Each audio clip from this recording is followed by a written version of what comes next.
តម្លៃមាសបានសម្រុកហក់ឡើងវិញនៅល្ងាចថ្ងៃសុក្រនេះបន្ទាប់ពីដាំក្បាលធ្លាក់ចុះជិត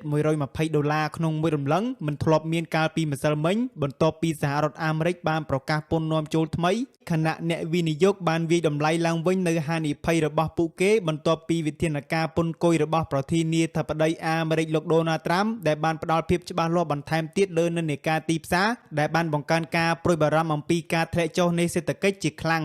ទោះជាយ៉ាងណាតម្លៃមាសបានហក់ឡើងវិញនៅល្ងាចថ្ងៃទី4ខែមេសានេះមាសបានឡើងមកនៅតម្លៃ$3,781ក្នុងមួយតម្លឹងឬស្មើនឹង$3,136ក្នុងមួយអោននេះបើយោងតាមតម្លៃទីផ្សារហាងឆេងមាសអន្តរជាតិក្នុង TradingView ការឡើងថ្លៃមាសនៅល្ងាចនេះក៏ដោយសារការតបតពន្ធគយពីប្រទេសចិននៅល្ងាចនេះដែលប្រកាសសងសឹកចំនួន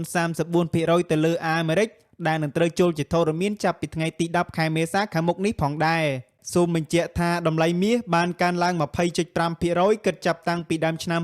2025មកនៅយប់នេះក៏មានព័ត៌មានសំខាន់ដែលនឹងចេញផ្សាយពីទិន្នន័យការងារមិនរាប់បញ្ចូលវិស័យកសិកម្មឬដែលហៅកាត់ថា Non-Farm Payroll និងសន្ទរកថារបស់ប្រធានធនាគារកណ្ដាលលោក Jerome Powell ដែលអាចជះឥទ្ធិពលដល់តម្លៃមាសនិងលុយដុល្លារដើម្បីទទួលបានព័ត៌មានថ្មីៗពាក់ព័ន្ធនឹងហាងឆេងមាសប្រចាំថ្ងៃព័ត៌មានសេដ្ឋកិច្ចប្រចាំថ្ងៃនិងព័ត៌មានសំខាន់ៗជុំវិញពិភពលោក